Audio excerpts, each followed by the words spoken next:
So doctor గారు మీకు అంటే గత 10 సంవత్సరాలుగా మీ దగ్గరికి వచ్చే కేసుల్లో ఏ కేసులు ఎక్కువగా వస్తున్నాయి? సో ఏ స్టేజ్‌లో వస్తున్నాయి ముఖ్యంగా? ఇంకోటి స్క్రీనింగ్‌ని పెంచాలంటే అంటే ఇప్పుడు అభివృద్ధి చెందిన దేశాల్లో స్క్రీనింగ్ ఎక్కువగా నడుస్తుంది. భారత్ లాంటి కంట్రీస్‌లో చాలా తక్కువగా నడుస్తుంది. సో దీని గురించి కొద్దిగా వివరిస్తారా?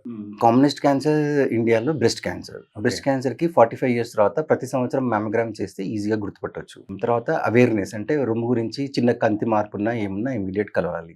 ఇది యూజ్‌ఫుల్ అవుతుంది. ప్రాస్టేట్ క్యాన్సర్‌కి ప్రాస్టేట్ స్పెసిఫిక్ యాంటిజెన్ అనే బ్లడ్ టెస్ట్ ఉంటుంది. హ్మ్. దానివల్ల మనం ఎర్లీగా గుర్తుపట్టొచ్చు. మిగతా మిగతా వేరే క్యాన్సర్స్‌కి గర్భసంచి ముఖద్వారం క్యాన్సర్‌కి పాప్ స్మియర్ అని చేయవచ్చు. హ్మ్. దాంట్లో గుర్తుపట్టొచ్చు. కాకపోతే స్క్రీనింగ్ సపోజ్ భారతదేశంలో or any country suppose 100 crore పాపులేషన్‌కి ఒక 100 క్రోర్ పాపులేషన్‌కి మనం పాప్ స్మియర్ చేయాలంటే ఆ 100 క్రోర్స్ ఆఫ్ స్లైడ్స్ హ్మ్. చదవాలంటే అంతమంది డాక్టర్స్ ఉండరు. ఓకే. అండ్ కాస్ట్ విపరీతంగా పెరుగుతుంది. అందుకోసం గవర్నమెంట్ మాస్ స్క్రీనింగ్ చేయట్లేదు. హుహు. పేషెంట్ గవర్నమెంట్ హాస్పిటల్‌కి వచ్చినప్పుడు, ప్రెగ్నెన్సీకి వచ్చినప్పుడు పాప్ స్మియర్ అవి చేస్తున్నారు.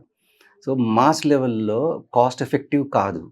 అలాగే అన్ని క్యాన్సర్స్‌కి ఇది వీలు కాదు. హుహు.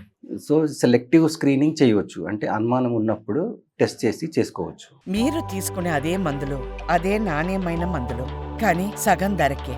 అవును, మెడ్ ప్లస్ బ్రాండ్స్ పై 50-80% తగ్గింపు.